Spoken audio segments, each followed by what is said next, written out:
ನಮಸ್ಕಾರ, ನನ್ನ ಚಾನಲ್ಗೆ ಸ್ವಾಗತ. ಇವತ್ತಿನ ಕತೆ ಸಿಕ್ಕಾಪಟ್ಟೆ ಆಸಕ್ತಿಕರವಾಗಿದೆ. ಒಬ್ಬ ಯುವಕ ದುಕಾನದ ಮಾಲೀಕನ ಸಹೋದರಿಯ ಉಬ್ಬಿದ ರೂಪ ನೋಡಿ ಅವಳನ್ನು ಸಮಾಧಾನಪಡಿಸಿ ತನ್ನ ಗುಟ್ಟನ್ನು ಅವಳೊಂದಿಗೆ ಹಂಚಿಕೊಂಡು ಸಂತೋಷಪಡಿಸಿದ ಕೆಲಸದವನ ಕತೆ ಈ ಕತೆ. ನಿಮಗೆ ಇಷ್ಟವಾದರೆ ಒಂದು ಲೈಕ್ ಮಾಡಿ, ಶೇರ್ ಮಾಡಿ, ಕಾಮೆಂಟ್ ಬರೆಯಿರಿ ಮತ್ತು ಚಾನಲ್ ಸಬ್ಸ್ಕ್ರೈಬ್ ಮಾಡಿಕೊಳ್ಳಿ. ಸರಿ, ಕತೆಗೆ ಬರೋಣ. ಅರ್ಜುನ್ ಎಂಬ ಯುವಕ ಉದ್ಯೋಗ ಇಲ್ಲದೆ ಗ್ರಾಮದಿಂದ ನಗರಕ್ಕೆ ತಿರುಗಾಡುತ್ತಿದ್ದ. ಒಂದು ದಿನ ಮೈಸೂರಿನ ಒಂದು ದೊಡ್ಡ ಆಭರಣದ ಮಳಿಗೆಯ ಮುಂದೆ ಒಂದು ಫಲಕ ಕಾಣಿಸಿತು. ಸೇಲ್ಸ್ ಹುಡುಗಿಗೆ ಕೆಲಸ, ಖಾಲಿ ಹೆಣ್ಣುಗಳಿಗೆ ಮಾತ್ರ ಅವಕಾಶ. ಅರ್ಜುನ್ಗೆ ಒಂದು ಯೋಚನೆ ಬಂತು. ಮನೆಗೆ ಹೋಗಿ ಹೆಣ್ಣಿನ ಉಡುಪು ಧರಿಸಿ ಸ್ವಲ್ಪ ಅಲಂಕಾರ ಮಾಡಿಕೊಂಡು ಆ ಮಳಿಗೆಯ ಮಾಲೀಕ ಪ್ರಕಾಶ್ನು ಭೇಟಿಯಾದ. ಪ್ರಕಾಶ್ ಅರ್ಜುನ್ను ನೋಡಿ, ಓ, ಇಂತಹ ಸೊಗಸಾದ ಹುಡುಗಿಯೇ ನಮ್ಮ ಮಳಿಗೆಗೆ ಬಂದಿರುವುದು ನನ್ನ ಭಾಗ್ಯ ಅಂತ ಸಂತೋಷಪಟ್ಟ. ನಿಮಗೆ ವಿಶೇಷ ಆಭರಣ ತೋರಿಸಲಾ ಅಥವಾ ಬೇರೆ ಏನು ಬೇಕಾ ಅಂತ ಕೇಳಿದ ಅರ್ಜುನ್. ನಾನು ಖರೀದಿಗೆ ಬಂದಿಲ್ಲ, ಉದ್ಯೋಗಕ್ಕೆ ಬಂದಿದ್ದೇನೆ ಅಂತ ಹೇಳಿದ. ನನ್ನ ಹೆಸರು ಅರುಣಕುಮಾರಿ, ನಾನು ಎಲ್ಲಾ ಬಗೆಯ ಮಾರಾಟ ಕೆಲಸ ಮಾಡಬಲ್ಲೆ ಅಂತ ಹೇಳಿದ. ಪ್ರಕಾಶ್, ಸರಿ, ನೀನು ಇಲ್ಲಿಂದಲೇ ಕೆಲಸ ಆರಂಭಿಸಬಹುದು, ತಿಂಗಳಿಗೆ 6,000 ಕೊಡ್ತೀನಿ ಅಂತ ಒಪ್ಪಿಕೊಂಡ. ಆದರೆ ಅರ್ಜುನ್, ಸರ್, ಈ ಕಡಿಮೆ ವೇತನದಲ್ಲಿ ತೊಂದರೆಯಾಗುತ್ತೆ, ನಾನು ಎಲ್ಲಾ ಬಗೆಯ ಕೆಲಸ ಮಾಡ್ತೀನಿ, ಸ್ವಲ್ಪ ಹೆಚ್ಚು ವೇತನ ಕೊಡಿ ಅಂತ ಪ್ರಕಾಶ್ನ ಕೈಯನ್ನು ಹಿಡಿದು ಕೋರಿದ. ಪ್ರಕಾಶ್, ಚೆನ್ನಾಗಿದೆ, 3 ತಿಂಗಳುಗಳವರೆಗೆ 7,000 ಕೊಡ್ತೀನಿ. ಈ ಮಧ್ಯೆ ನೀನು ನನ್ನನ್ನು ಸಂತೋಷಗೊಳಿಸಿದರೆ 10,000ಕ್ಕೆ ಹೆಚ್ಚಿಸ್ತೀನಿ ಅಂತ ಒಪ್ಪಿಕೊಂಡ. ಅವನ ಮಾತುಗಳಲ್ಲಿ ಸ್ವಲ್ಪ ಇನ್ನೊಂದು ಅರ್ಥವಿತ್ತು, ಆದರೆ ಅರ್ಜುನ್ ಅದನ್ನು ಗಮನಿಸದೆ ಸಮ್ಮತಿಸಿದ.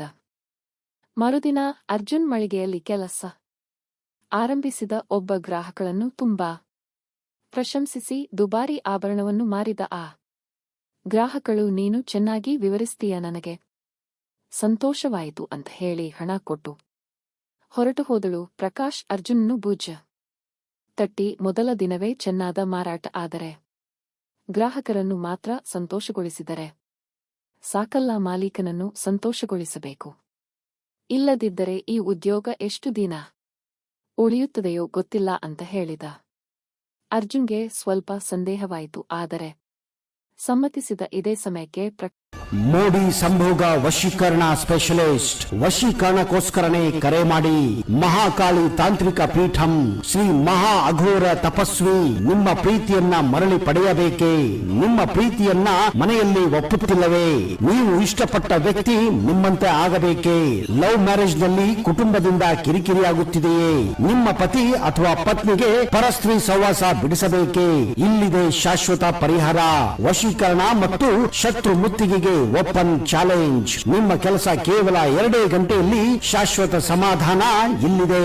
ಕೆಲಸ ಆಗದಿದ್ದಲ್ಲಿ ನಿಮ್ಮ ಹಣ ವಾಪಸ್. ಗುಪ್ತ ಅಘೋರ ವಾಮ ಪದ್ಧತಿಯಿಂದ ಇಲ್ಲಿ ಶಾಶ್ವತ ಪರಿಹಾರ ಗ್ಯಾರಂಟಿ. ಪ್ರಕಾಶ್ನ ಸಹೋದರಿ ಪ್ರಿಯಾ ಮಳಿಗೆಗೆ ಬಂದಳು. ಅವಳು ಪ್ರಕಾಶ್ನು ನೋಡಿ, ನಿನಗೆ ನನ್ನನ್ನೇ ಸಂತೋಷಪಡಿಸಲು ಸಾಧ್ಯವಾಗುವುದಿಲ್ಲ, ಇನ್ನು ಬೇರೆ ಹುಡುಗಿಯರೊಂದಿಗೆ ರಸವಿಹಾರ ಮಾಡೋಕೆ ಹೋಗ್ತೀಯಾ ಅಂತ ಗದರಿದಳು. ಅರ್ಜುನ್ ತಕ್ಷಣ, ಇಲ್ಲ ಪ್ರಿಯಾ ಮೇಡಂ, ಪ್ರಕಾಶ್ ಸರ್ ಚೆನ್ನಾಗಿರುವವರು, ಅವರು ಯಾವಾಗಲೂ ನಿಮ್ಮನ್ನೇ ಪ್ರಶಂಸಿಸುತ್ತಿರುತ್ತಾರೆ. ನಿಮ್ಮೊಂದಿಗೆ ಸಂಬಂಧ ಬೆಳೆದ ಮೇಲೆ ಅವರ ಜೀವನ ಸುಖದಿಂದ ತುಂಬಿದೆ ಅಂತ ಹೇಳುತ್ತಾರೆ ಅಂತ ಮೆಚ್ಚುಗೆಯ ಮಾತುಗಳನ್ನು ಹೇಳಿದ. ಪ್ರಿಯಾ ಸಂತೋಷಗೊಂಡು, ನೀನು ಚೆನ್ನಾದ ಕೆಲಸ ಮಾಡಿದೆ ಪ್ರಕಾಶ್. ಅರುಣಕುಮಾರಿ, ನನಗೆ ತುಂಬಾ ಮೆಚ್ಚುಗೆಯಾಯಿತು.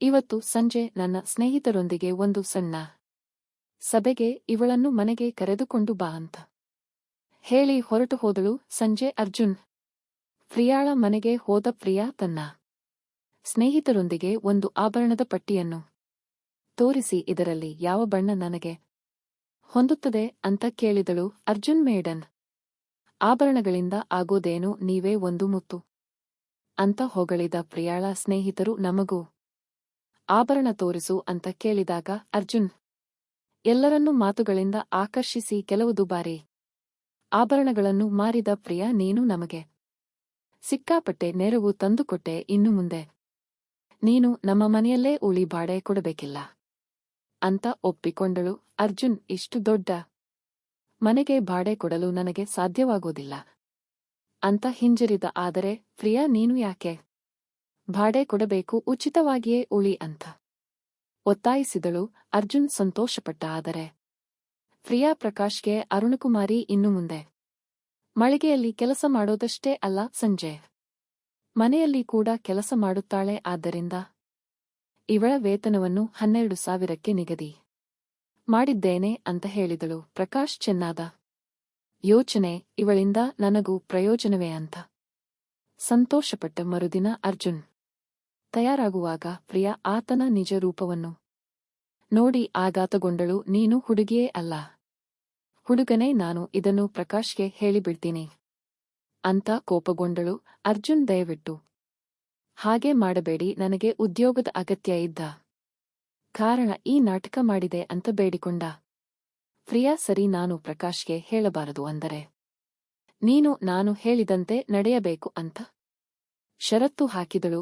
ಅರ್ಜುನ್, ಏನು ಮಾಡಬೇಕು ಅಂತ ಕೇಳಿದಾಗ ಪ್ರಿಯಾ, ಈಗಲ್ಲ, ಸಂಜೆಯಾದರೆ ಎಲ್ಲ ತಿಳಿಯುತ್ತದೆ, ಸಂಜೆಯ ಕೆಲಸಕ್ಕೆ ಸಿದ್ಧನಾಗಿರು ಅಂತ ಹಾಸ್ಯದಿಂದ ಆತನ ಭುಜ ತಟ್ಟಿ ಹೊರಟು ಹೋದಳು. ಸಂಜೆ ಪ್ರಕಾಶ್ ಅರ್ಜುನ್ಗೆ, ನಿನ್ನೆ ಪ್ರಿಯಾ ಎಚ್ಚರವಿಲ್ಲದೆ ಇದ್ದ ಕಾರಣ ನಿನ್ನ ಬಳಿ ಬರಲಾಗಲಿಲ್ಲ, ಇವತ್ತು ಖಂಡಿತ ಬರ್ತೀನಿ, ಸಿದ್ಧನಾಗಿರು ಅಂತ ಹೇಳಿದ. ಅರ್ಜುನ್, ಸರ್, ನಾನು ತುಂಬಾ ಆಯಾಸಗೊಂಡಿದ್ದೇನೆ, ದಯವಿಟ್ಟು ಬೇಡ ಅಂತ ಹೇಳಿದ. ಪ್ರಕಾಶ್, ನೀನು ಸಮ್ಮತಿಸದಿದ್ದರೆ ನಾಳೆಯಿಂದ ಈ ಉದ್ಯೋಗ ಇರಲ್ಲ ಅಂತ ಒತ್ತಾಯಿಸಿದ. ಅರ್ಜುನ್ ಪ್ರಿಯಾಳನ್ನು ಬೇಗ ನಿದ್ರಿಸಲು ಆಕೆಗೆ ತಲೆಗೆ ತೈಲ ಮಸಾಜ್ ಮಾಡಲು ಆರಂಭಿಸಿದ. ಪ್ರಿಯಾ, ನೀನು ಆಯಾಸಗೊಳ್ಳಬೇಕು, ಬೇಗ ನಿದ್ರಿಸು ಅಂತ ಹೇಳಿದಳು. ಆದರೆ ಪ್ರಕಾಶ್, ಇಲ್ಲ, ನಿನಗಾಗಿ ನಾನು ಎಷ್ಟು ಸಮಯವಾದರೂ ಕಾಯುತ್ತೇನೆ ಅಂತ ಒತ್ತಾಯಿಸಿದ. ಕೊನೆಗೆ ಪ್ರಿಯಾ ಆಯಾಸಗೊಂಡು ನಿದ್ರಿಸಿಬಿಟ್ಟಳು. ಪ್ರಕಾಶ್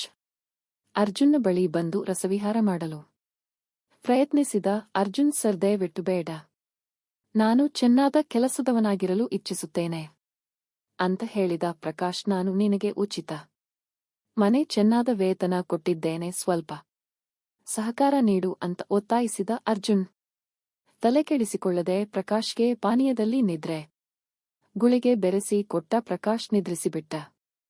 ಅರ್ಜುನ್ ಪ್ರಿಯಾಳ ಬಳಿ ಹೋಗಿ, ಮೇಡಂ, ಪ್ರಕಾಶ್ ಸರ್ಗೆ ನಿದ್ರೆ ಗುಳಿಗೆ ಕೊಟ್ಟು ನಿದ್ರಿಸಲು ಮಾಡಿಬಿಟ್ಟೆ ಅಂತ ಹೇಳಿದ. ಪ್ರಿಯಾ, ನಾನೇ ಆತನನ್ನು ನಿದ್ರಿಸಿ ನಿನ್ನೊಂದಿಗೆ ಸಮಯ ಕಳೆಯೋಣ ಅಂತ ಯೋಚಿಸಿದ್ದೆ ಅಂತ ಹಾಸ್ಯದಿಂದ ಹೇಳಿದಳು.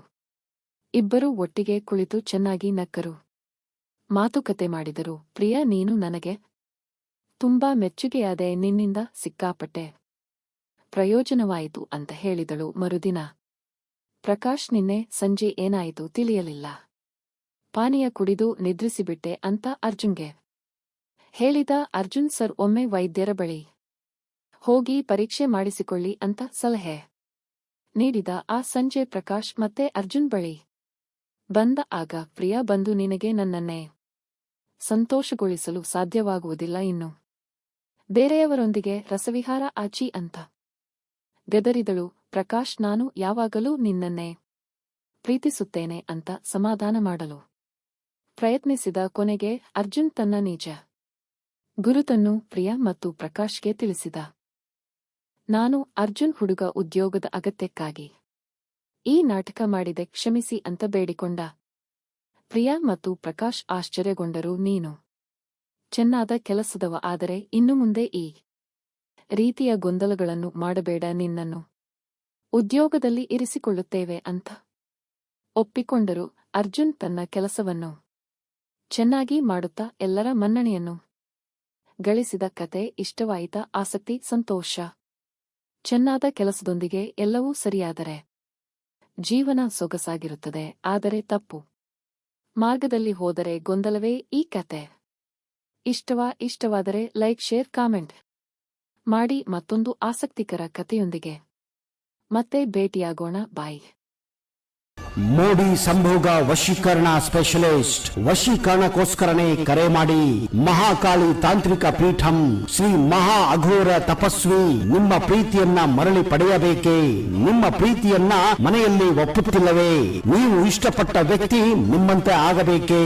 ಲವ್ ಮ್ಯಾರೇಜ್ ನಲ್ಲಿ ಕುಟುಂಬದಿಂದ ಕಿರಿಕಿರಿಯಾಗುತ್ತಿದೆಯೇ? ನಿಮ್ಮ ಪತಿ ಅಥವಾ ಪತ್ನಿಗೆ ಪರಸ್ತ್ರೀ ಸಹವಾಸ ಬಿಡಿಸಬೇಕೇ? ಇಲ್ಲಿದೆ ಶಾಶ್ವತ ಪರಿಹಾರ.